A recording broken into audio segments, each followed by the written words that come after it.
She abandoned me in the desert to die. I gave her a $2.50 receipt for her divorce. My wife and her friends thought leaving Mr. Survival in the blistering Mojave Desert without water would be a hilarious joke. They went back to their Airbnb to drink margaritas. After a park ranger saved my life, I didn't yell. I vanished. 12 years later, she walked into my corporate headquarters begging for help. In the highly specialized, entirely unforgiving world of wilderness survival, there is a fundamental, universally accepted doctrine known as the rule of threes. The rule states that a human being can generally survive for 3 minutes without breathable air. You can survive for 3 hours in a harsh, extreme environment without adequate shelter. You can survive for exactly 3 days without drinkable water, and you can survive for exactly 3 weeks without food. It is a rigid, mathematical countdown. It is the absolute, unyielding biological limit of the human machine. It does not care about your feelings, your social status, or your ego. But there is an unspoken, infinitely more dangerous variable that is never written in the official survival manuals or taught in the training seminars. It is a variable that can completely bypass the rule of threes and kill you instantly. That variable is trusting your absolute safety to the wrong human being. My name is Arthur Stevens.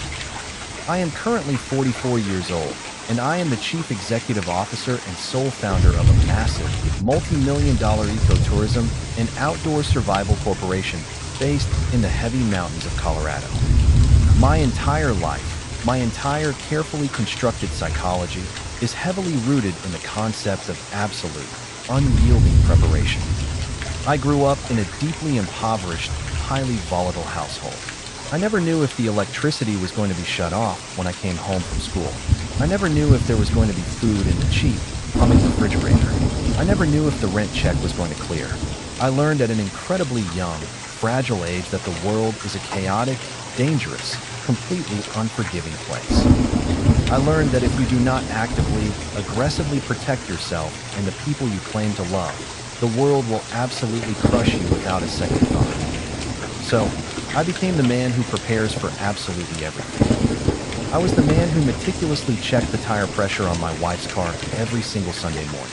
I was the man who kept a fully stocked, heavy canvas emergency kit in the trunk of her sedan. I kept industrial fire extinguishers strategically placed around her home. I memorized the exact layout of emergency exits whenever we entered a crowded, public space. I loved my wife by building an impenetrable fortress around her. I mathematically calculated her safety so she would never have to experience the paralyzing fear I grew up with. My wife was Sharon Stevens. She was 30 years old, and she worked in corporate event planning. When I first married Sharon, I genuinely, foolishly thought my profound stability would be the perfect, grounding anchor for her vibrant, chaotic energy. I thought she deeply appreciated the massive, invisible safety net I wove under her every single day. I was completely, mathematically wrong. Sharon didn't view my relentless preparation as an act of profound love. She viewed it as a pathetic, deeply embarrassing character flaw. She viewed my absolute safety as a suffocating, boring prison. She mistook my discipline for anxiety. And her toxic, highly arrogant friends were more than happy to actively fuel that blazing resentment. Her two best friends were Sloan Harding and Gemma Rossi. Sloan was a 30-year-old luxury real estate agent. Gemma was a 31-year-old freelance interior designer. They were loud, incredibly careless, deeply entitled women who lived their entire existence on maxed-out credit cards and manufactured petty drama. They equated absolute chaos with passion. They thought a man who logically checked the weather report before a road trip was a weak, pathetic coward. They thrived on crisis because it made them feel important. Arthur is literally so exhausting to be around. Sloan would aggressively complain right in front of me, rolling her eyes in absolute disgust as I carefully packed our heavy Yeti cooler with exact, measured ratios of ice and bottled water. He acts like we're actively deploying to a hostile war zone, not just renting a luxury house with a hot tub. It totally kills the vibe. I need a drink just watching him organize the trunk. Sharon never defended me, not even once. She would just look down at her expensive shoes and laugh nervously, desperate to maintain the toxic approval of the Careless Girls Club. 12 years ago, Sharon planned a weekend girls' trip to the Mojave Desert near Joshua Tree National Park. I agreed to drive them, to handle the heavy logistics, and to ensure the rented Jeep Wrangler was fully equipped for the harsh, unforgiving environment.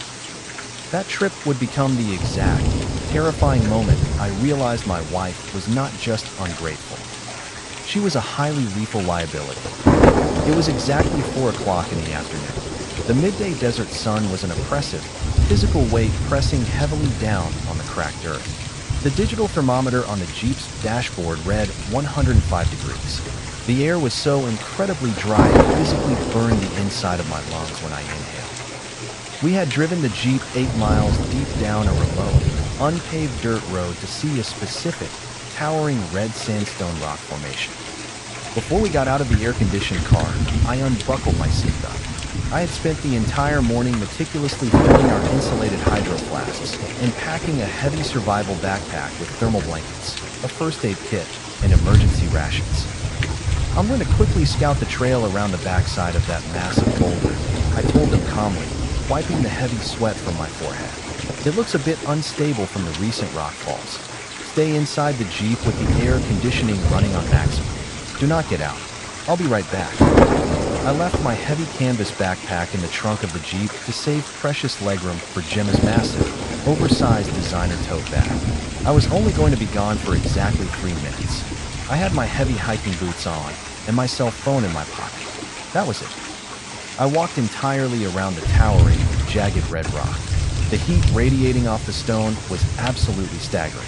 It felt like standing directly in front of a blast furnace. I checked the narrow, dusty path, deemed it relatively safe for their inadequate footwear, and turned completely around to walk back to the vehicle. As I rounded the massive boulder, I heard the sudden, aggressive roar of the Jeep's engine.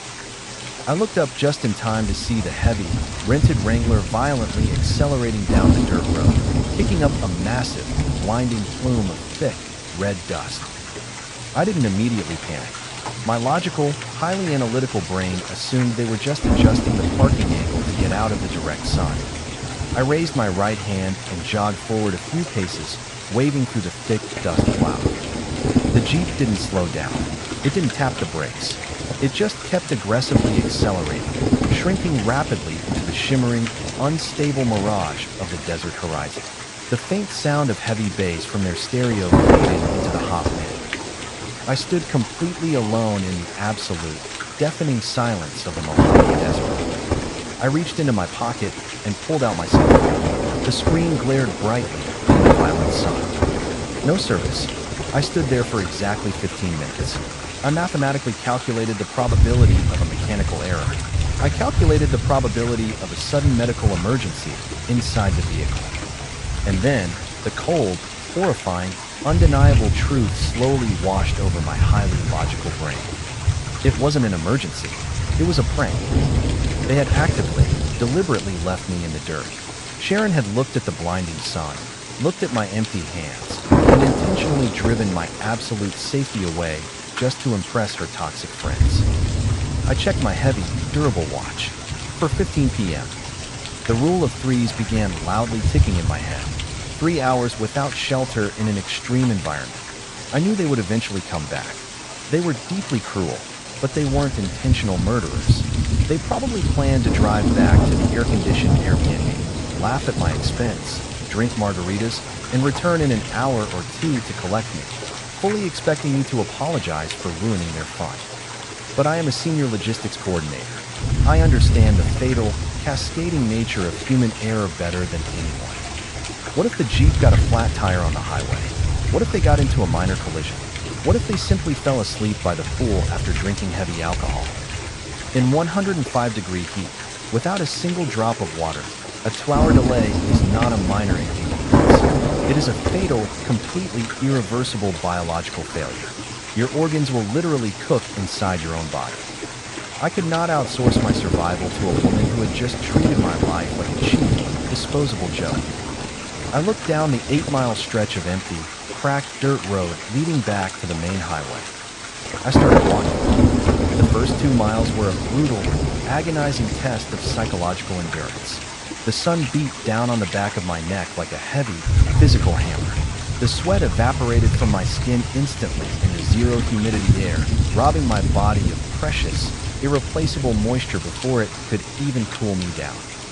By mile 3, the physiological breakdown aggressively began. My mouth became so incredibly dry that my tongue physically swelled, sticking like sandpaper to the roof of my mouth. My lips began to severely crack and bleed, the metallic taste of copper mixing with the choking red dust blowing in the wind. By mile 4, the severe disorientation set in. The sharp edges of my vision began to violently blur and darken. My heart was hammering erratically against my ribs, desperately trying to pump rapidly thickening blood through my failing vascular system. My core temperature was rising to a highly critical, lethal level. The heavy muscles in my legs began to involuntarily cramp and seize with every single step. By mile 5, the auditory hallucinations began. I clearly heard the distinct, aggressive crunch of Jeep tires behind me. I turned around, my cracked neck muscles screaming in agony, fully expecting to see the massive dust cloud of my wife returning. There was absolutely nothing. Just the shimmering, mocking heat waves and the dead brush. My brain was actively boiling inside my skull, misfiring electrical signals. I systematically calculated my fluid loss. I knew my internal organs were beginning to systematically shut down to preserve blood flow to my core. The human body is just a complex machine, and my machine was rapidly running out of coolant. I wasn't angry at Sharon. Anger requires massive amounts of excess emotional energy, and I had absolutely none left to spare. I just felt a profound, chilling clarity. The woman I had spent 5 years obsessively protecting had actively, willingly thrown me to the wolves. She was not a partner. She was a lethal, highly defective variable in my life's equation. By mile 6, I could no longer maintain a vertical posture. My knees violently buckled, sending me crashing hard into the abrasive, burning dirt.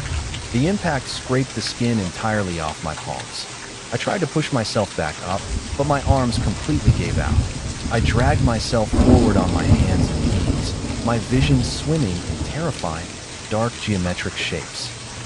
I collapsed near a wooden trail marker, staring blankly at the cracked earth, listening to the erratic, terrifyingly slow thumping of my own failing heart. I knew, with mathematical certainty, that I had about 20 minutes of consciousness left. The very last thing I consciously remember was the loud, crunching sound of heavy tires on the gravel and the blurry, green uniform of a park ranger stepping rapidly into my fading field of vision.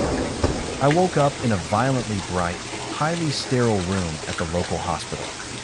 The physical pain of rapid intravenous rehydration is absolutely indescribable. It feels exactly like liquid fire being pumped directly into your frozen, collapsed veins. I had an incredibly thick 4-needle taped into the back of my hand, aggressively pumping heavy saline fluids and electrolytes into my system. A senior doctor was standing over my bed, shining a harsh penlight directly into my dilated pupils. Your core temperature was 104 degrees when they brought you in, the doctor said firmly, his voice echoing loudly in my ringing ears. Your kidneys were in the very early stages of acute failure. Another 45 minutes out there on that dirt road, and we would be having a very different conversation with the county coroner. I slowly nodded.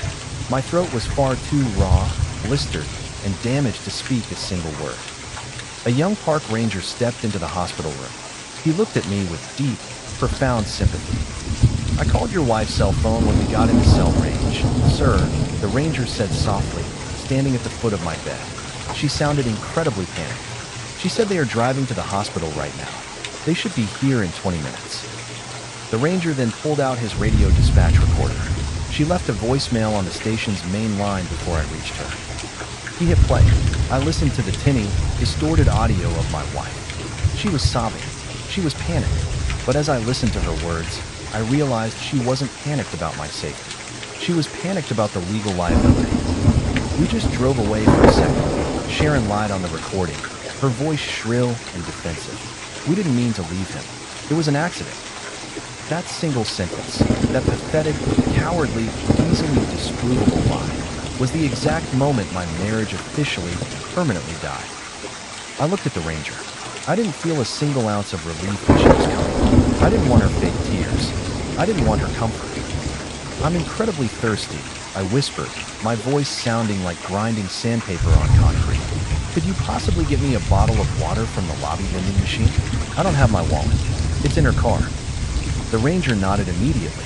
He walked out of the room and returned exactly 3 minutes later.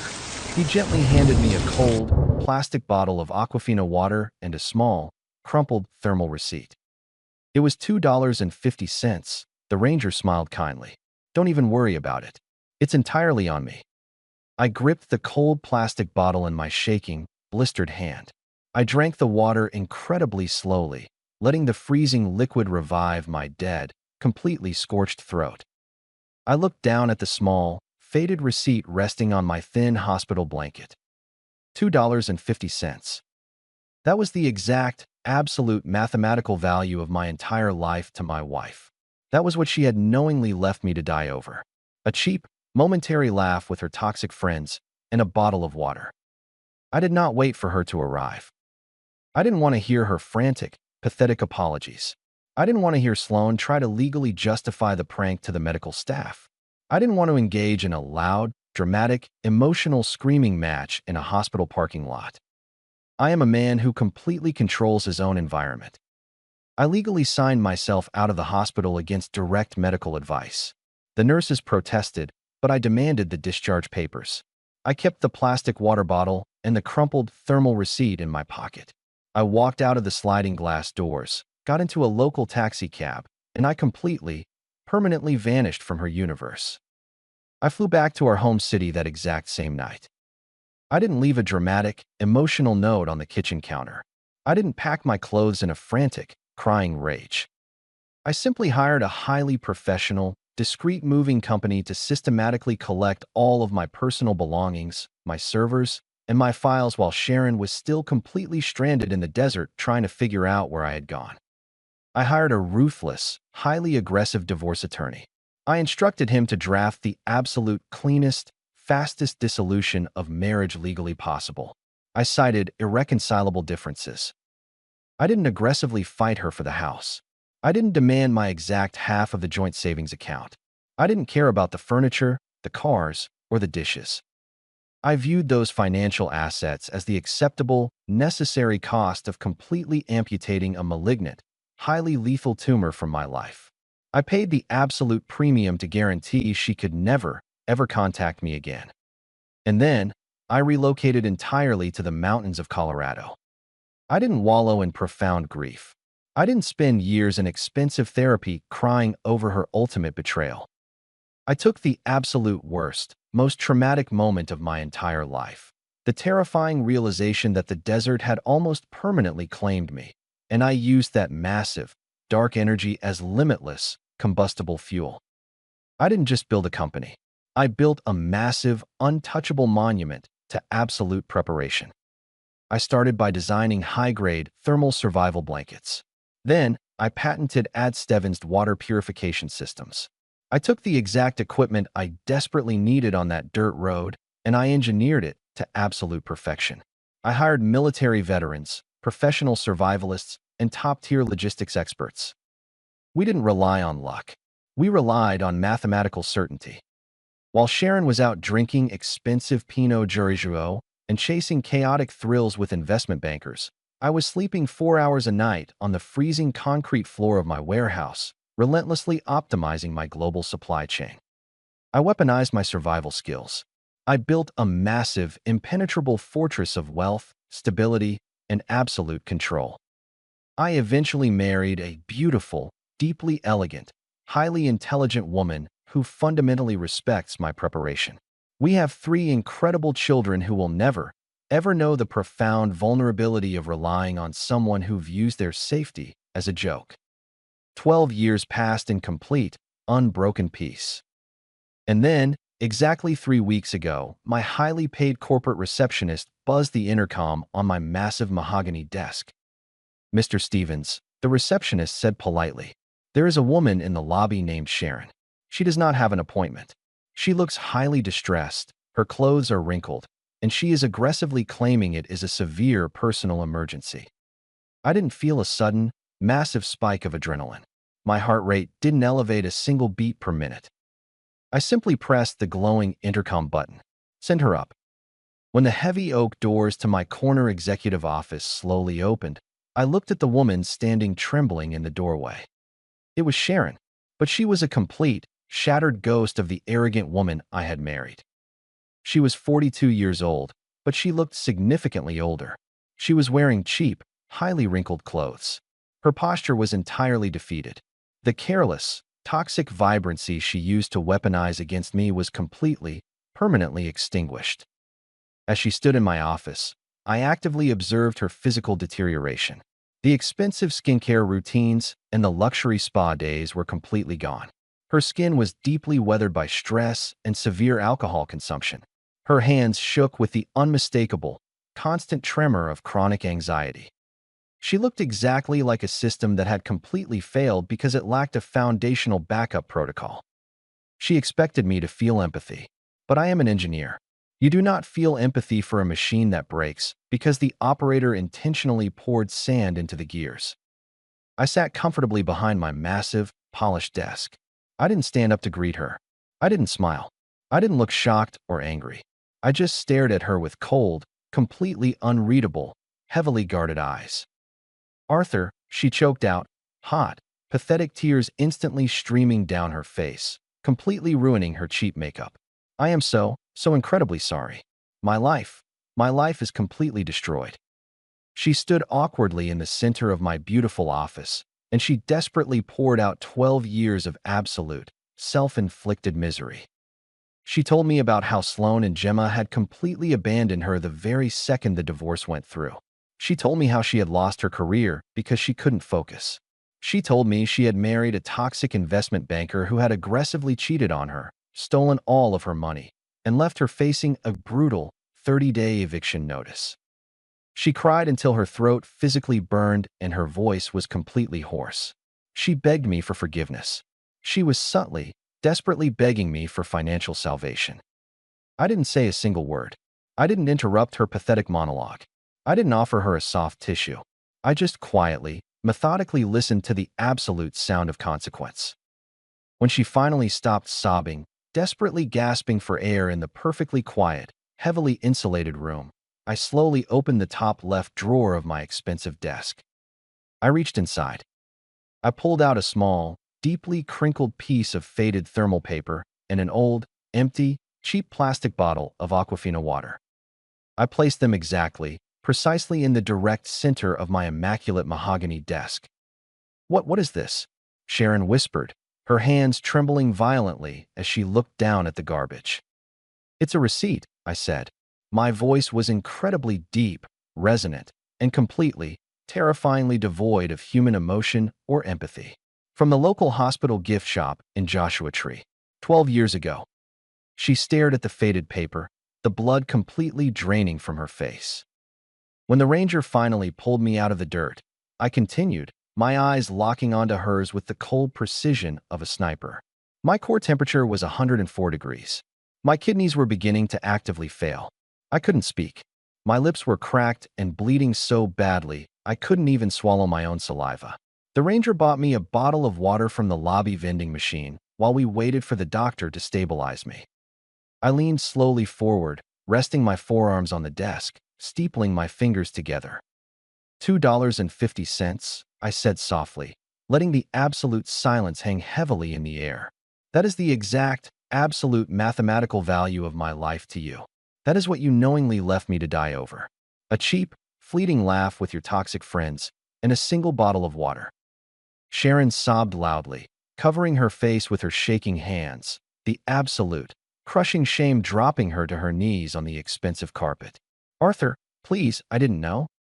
"I survived you, Sharon," I interrupted, my voice dropping an entire octave, completely freezing the air in the massive room. "I built this entire corporate empire because I realized that afternoon in the burning sand that the only person who will ever truly, fully protect me is me. You did not break me. You simply cured me of you." I pointed a single, unyielding finger toward the heavy oak doors. Take the water, I said perfectly, beautifully calmly. You look incredibly thirsty. And then get out of my building and never, ever come back. She didn't argue. She mathematically couldn't. She slowly picked up the cheap, empty plastic bottle of water from the desk. She turned around, and she walked out of the glass building, completely, utterly, permanently destroyed. I sit here now, looking out the massive floor-to-ceiling windows of my corner office at the beautiful Colorado mountains I now own. I am entirely at peace. Sharon wanted a chaotic, unpredictable, dangerous fire. She desperately wanted to be entertained by crisis. I let her fire completely burn her own house to the ground, while I used the intense heat to forge an unbreakable empire. I didn't yell.